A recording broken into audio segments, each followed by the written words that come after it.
మహిళ ఒక అమ్మాయి ఇంట్లో ఉన్నా కూడా ఇంట్లో దాచిపెట్టి ఇంట్లోకి వచ్చి మరి చంపుతున్నారు. ఇంట్లో కూడా రక్షణ లేదు.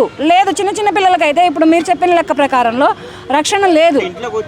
ఇంట్లోకి వచ్చి జరిగిపోతుందండి. ఏంటి రియాక్షన్ అంటే పోలీసులతో తప్పులేదు. అక్కడ పోలీసులు ప్రతి ఆడపిల్లలు ఉన్న ప్రతి ఇంటికి ఒకటి కాపలా ఉండలేడు. ఏంటంటే ఎక్కడైనా జరిగింది అంటే పరిగెత్తుకుంటూ వెళ్ళి దానిని నిర్మూలించటం చూస్తారు. వాళ్ళ కళ్ళ ముందు ఏదైనా అన్యాయం జరుగుతుంటే దాన్ని అరికడతారు, దాన్ని వ్యతిరేకిస్తారు. వాళ్ళు ఇబ్బందులు ఎదుర్కొంటున్న మహిళలనే కానీ పురుషులనే కానీ సేవ్ చేస్తారు. కానీ ఇట్లా ఎంత అన్యాయంగా చంపుతుంటే వీళ్ళని ఏమనాలి? ఎంతవరకు వెళ్తుంది? సేఫ్టీ లేదు.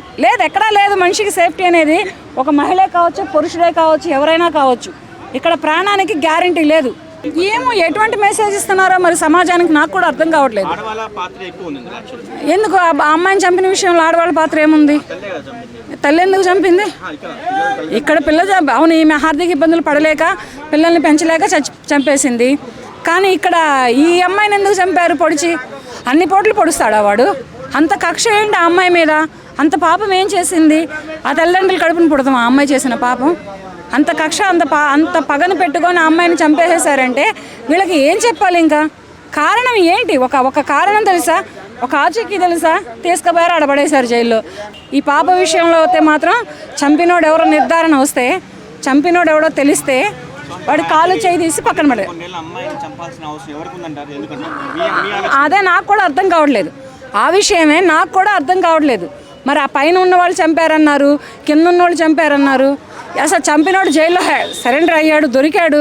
కానీ వాడు ఏం చెబితే పోలీసులు సైలెంట్గా ఉన్నారు. ఫస్ట్ ఇట్లా చంపుతున్న పసిపిల్లలు ఏంటి? 9 నెలల పాప, 4 ఏళ్ల పాప, 10 ఏళ్ల పాప, వీళ్ళ జోలికి ఎందుకు వస్తున్నారు వీళ్ళు? 20-25 ఏళ్ళ అమ్మాయి జోలికి వస్తే ఊరుకోదు ఆ అమ్మాయి తిరగబడిద్ది. తను ప్రాణం పోతున్నా సరే నలుగురు వస్తే ఏం చేయలేదు, కానీ ఒకడొస్తే మాత్రం వాడో తేల్చుకుంటారు ఇద్దరు.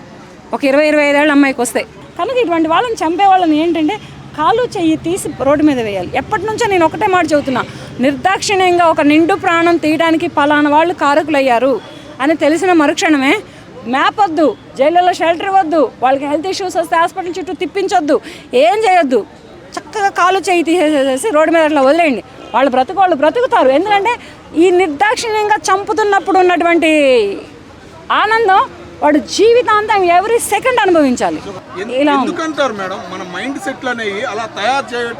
ఒక భయం అనేది ఎందుకు? మరి వాడు సోషల్ మీడియా వల్ల అంటారా? దేని వల్ల తయారవడానికి కారణం? సోషల్ మీడియా ఏం చేసిందయ్యా? చనిపోతున్నాయా? ఎందుకని సోషల్ మీడియా ఏం చేసిందయ్యా? సోషల్ మీడియాకి ఏం సంబంధం ఉంది? సోషల్ మీడియా దానిలో మంచి నేర్పుతుంది, చెడు నేర్పుతుంది. మంచిగా తీసుకో, చెడు ఎందుకు తీసుకుంటావు? అంటే నువ్వు చెడుగా పెరిగావా చెడు తీసుకోవడానికి? నీ ఆలోచనలు చెడుగా ఉన్నాయా చెడు తీసుకోవడానికి? ఇవన్నీ వదిలివేసేసేసి నువ్వు చెడే ఎందుకు తీసుకొని చెడుదారిలోనే ఎందుకు నడుస్తున్నావు? చెడుగానే ఎందుకు బ్రతుకుతున్నావు? చెడుగా ఎందుకు చచ్చిపోతున్నావు? సోషల్ మీడియా వలన ఎవడు చెడడు, కానీ యువతలో ఆడవాళ్ళు అయితే మాత్రమే చెడుతున్నారు. ఎందుకనంటే ఎదుటివాడికి గాలం వేసి లాక్కునే పనులలో ఆడవాళ్ళు ఉన్నారు.